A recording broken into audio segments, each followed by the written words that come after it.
আচ্ছা, জীবনে যখন সবকিছু খুব কঠিন মনে হয় তখন তো আমরা হতাশ হয়ে পড়ি, তাই না? কিন্তু যদি এমন হয় যে এই কঠিন সময়টাই আসলে আল্লাহর তরফ থেকে আসা একটা বিশেষ ইশারা, চলুন আজকে আমরা ঠিক সেই 7টা লক্ষণ নিয়ে কথা বলবো যেগুলো বড় কোনো রিজিক বা আশীর্বাদ আসার ঠিক আগে আগে জীবনে দেখা দেয়।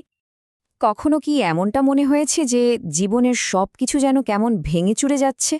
মানে ধরুন চাকরিটা হাত থেকে বেরিয়ে যাচ্ছে, খুব কাছের মানুষগুলোও কেন জানি দূরে সরে যাচ্ছে, আর বিপদ-আপদ তো যেন পিছুই ছাড়ছে না। এরকম একটা সময়ে মনে হওয়াটা খুব স্বাভাবিক যে সব বোধহয় শেষ হয়ে গেল। কিন্তু আসলেই কি সব শেষ, নাকি এটা শেষের শুরু নয়? বরং এটা হতে পারে আপনার জীবনের সবচেয়ে বড় আশীর্বাদটা পাওয়ার জন্য একটা ঐশ্বরিক প্রস্তুতি। এটা কি হতে পারে না? ব্যাপারটা কি জানেন? বলা হয় আল্লাহ যখন কাউকে অনেক বড় কিছু দেন, তার আগে তাকে সেই আশীর্বাদটা নেওয়ার মতো করে তৈরি করে নেন। আর এই তৈরি হওয়ার পর্বটা, এইটাকেই আমরা প্রায় ভুল বুঝি, ভাবি যে এটা বুঝি কোনো শাস্তি। তো চলুন আজ এই রহস্যটাই একটু খোলাসা করা যাক। তো লক্ষণগুলো নিয়ে কথা বলার আগে আমাদের একটা জিনিস বুঝতে হবে, এই যে জীবনে এত কষ্ট আসে, এর পেছনের আসল রহস্যটা কি? এগুলো কি আসলেই শাস্তি, নাকি এর পেছনে আরও গভীর কোনো উদ্দেশ্য লুকিয়ে আছে? একটা খুব গুরুত্বপূর্ণ কথা আছে জানেন, আল্লাহ কিন্তু হুট করে কারো জীবনের টাকা পয়সা বা সম্পদ ঢেলে দেন না। তিনি প্রথমে সে মানুষটাকে তৈরি করেন, তাকে ভেতর থেকে পরিশুদ্ধ করেন, ধৈর্য কী জিনিস তা শেখান। আর তারপর যখন সে মানুষটা তৈরি হয়ে যায়, তখন তিনি রিজিকের দরজা খুলে দেন। এই যে কঠিন সময়টা, এটাই কিন্তু সেই প্রস্তুতির একটা অংশ, যেন যে আশীর্বাদটা আসছে সেটা আপনার জন্য ধ্বংসের কারণ না হয়ে বরকতের কারণ হয়। আর এই প্রস্তুতির শুরুটা হয় ভাঙার মাধ্যমে, পুরনো যা কিছু আছে সেগুলোকে ভেঙে ফেলার মাধ্যমে। ব্যাপারটা অনেকটা এমন, ধরুন একটা বীজ, সেই বীজটা যদি মাটিতে মিশে গিয়ে নিজেকে ভেঙে না ফেলে, তাহলে কি নতুন চারা গজাবে? গজাবে না। ঠিক তেমনি আমাদের পুরনো জীবন, পুরনো অভ্যাস, পুরনো চিন্তাভাবনা, এগুলো না ভাঙলে নতুন রিজিকের পথটাও খোলে না। তাহলে চলুন প্রথম পর্যায়টা একটু দেখি। এই পর্যায়ে আল্লাহ আমাদেরকে আমাদের কমফর্ট জোন বা আরামের জায়গা থেকে বের করে আনেন। এখানে মূলত 3টা প্রধান লক্ষণ দেখা যায়। কি সেই লক্ষণগুলো? 1. জীবনে হঠাৎ করে বাধা আসা শুরু হবে। 2. পুরনো সম্পর্কগুলো টুটতে থাকবে। আর 3. হাতের মুঠোয় আসা সুযোগগুলো ফসকে যাবে। মানে বাইরে থেকে দেখলে মনে হবে এর চেয়ে বড় দুর্ভাগ্য আর হয় না, কিন্তু প্রতিটার পেছনেই একটা গভীর উদ্দেশ্য আছে। এখানে সবচেয়ে জরুরি হল আমাদের দেখার ভঙ্গিটা পাল্টানো। ধরুন প্রথম লক্ষণটা, জীবনে একের পর এক বাধা আসছে, চাকরি চলে যাচ্ছে, ব্যবসা বন্ধ হয়ে যাচ্ছে। তখন তো মনে হবেই যে সব শেষ। কিন্তু নতুন করে ভাবলে উপলব্ধিটা এমন হয়, আল্লাহ আসলে আমার পুরনো ব্যবস্থাটা ভেঙে দিচ্ছেন, কারণ তিনি নতুন কিছু গড়তে চান। তিনি হয়তো এটাই শেখাতে চাইছেন যে রিজিকের মালিক কোনো বস বা কোনো ক্লায়েন্ট না, রিজিকের মালিক তিনি নিজে। আর এই বিশ্বাসটা যখন মনে গেঁথে যায়, তখনই কিন্তু আসল দরজাটা খোলে। এরপর আসে দ্বিতীয় লক্ষণটা, পুরনো সম্পর্ক ভেঙে যাওয়া। খুব কষ্ট হয়, তাই না? মনে হয় আরে সবাই আমাকে ছেড়ে চলে যাচ্ছে। কিন্তু আসল সত্যিটা কি জানেন? আল্লাহ আসলে আপনাকে সেই মানুষগুলো থেকে দূরে সরিয়ে দিচ্ছেন যারা আপনার ভবিষ্যতে রিজিকের পথে একটা বাধা হয়ে দাঁড়াতে পারত। হয়তো তাদের নেতিবাচকতা, তাদের হিংসা আপনার অজান্তেই আপনার ক্ষতি করে ফেলছিল। তাই এই বিচ্ছেদটা দেখতে কষ্টের হলেও এটা আসলে আপনাকে বাঁচানোর জন্য আল্লাহরই একটা ব্যবস্থা।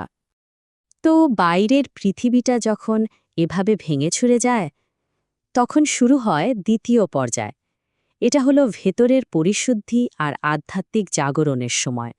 এই পর্যায়ে এসে না 3টা অদ্ভুত কিন্তু খুব গুরুত্বপূর্ণ লক্ষণ দেখা দেয়। 1.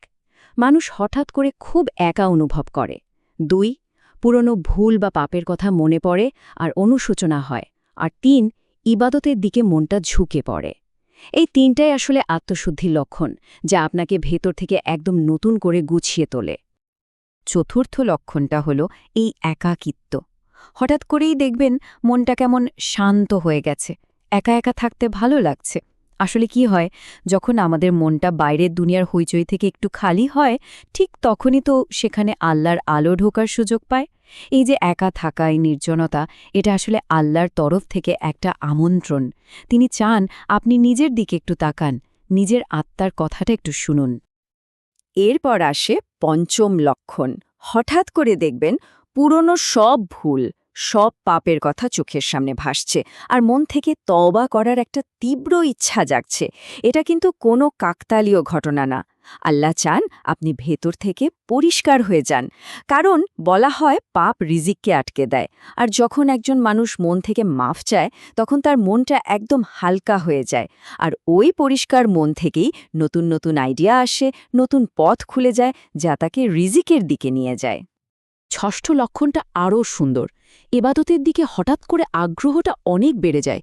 হয়তো যে মানুষটা আগে নামাজ নিয়ে এতটা ভাবত না, তারও এখন নামাজ পড়তে ইচ্ছে করে, দোয়া শুনলে চোখে পানি চলে আসে। এগুলো কিন্তু আল্লাহর তরফ থেকে খুব পরিষ্কার সিগন্যাল। তিনি যেন বলছেন, শোনো, রিজিকের দরজা তো খুলছে, তার আগে আমার কাছে ফিরে এসো। কারণ সত্যিটা হলো, আল্লাহর সাথে একটা মজবুত সম্পর্ক ছাড়া দুনিয়ার কোনো সম্পদই কিন্তু মনে আসল শান্তি দিতে পারে না। তো এই দীর্ঘ প্রস্তুতির পর, ভাঙা গড়ার পর আসে সেই ফাইনাল বা চূড়ান্ত লক্ষণটা, যেটা আপনাকে জানিয়ে দেয় যে আপনার পরীক্ষা শেষ, পুরস্কার এখন একদম কাছে। আর এটাই হলো সপ্তম লক্ষণ। জীবনের এত ঝড় ঝাপটার পরেও মনের মধ্যে হঠাৎ করে একটা অদ্ভুত অনবিভাজনীয় শান্তি নেমে আসা। আপনি আর আগের মতো ছটপট করছেন না, অস্থির হচ্ছেন না, এমনকি যা কিছু হারিয়েছেন সেগুলোর জন্য কেমন যেন একটা কৃতজ্ঞতাবোধ কাজ করছে। এই যে কৃতজ্ঞতা বা শুকুর, এটাই হলো রেজিক আসার সবচেয়ে বড় সংকেত। যখন মন থেকে সব অভিযোগ চলে যায় আর ছোট বড় সবকিছুর জন্য আল্লাহর প্রতি একটা কৃতজ্ঞতার অনুভূতি জন্মায়, ঠিক তখনই বরকতের দরজাটা খুলতে শুরু করে। পবিত্র কোরআনে তো বলাই আছে, যদি তোমরা কৃতজ্ঞ হও আমি অবশ্যই তোমাদের বাড়িয়ে দেব। ব্যাপারটা ঠিক তাই। যখন আপনার মনে কৃতজ্ঞতা চলে আসে, তার মানে হলো আল্লাহ এখন আপনাকে আরও বেশি দেওয়ার জন্য প্রস্তুত। আপনি তখন বুঝতে শুরু করেন যে যা কিছুই হয়েছে, আপনার জীবনের প্রত্যেকটা ঘটনার পেছনেই কোনো না কোনো ভালো লুকিয়েছিল। সুতরাং মূল কথাটা হলো, এই যে মানসিক শান্তি আর কৃতজ্ঞতা, এটাই সবচেয়ে বড় প্রমাণ যে আপনার প্রস্তুতির পর্বটা শেষ হয়েছে এবং পুরস্কারের সময়টা এখন একদম কাছে চলে এসেছে। তাহলে আমরা কি দেখলাম? এই যে 7টা লক্ষণ, প্রথমে বাধা আসা, সম্পর্ক ভেঙে যাওয়া, তারপর একাকিত্ব, তওবা, এবাদতে মন বসা, আর সবশেষে মনে কৃতজ্ঞতা, শান্তি আসা।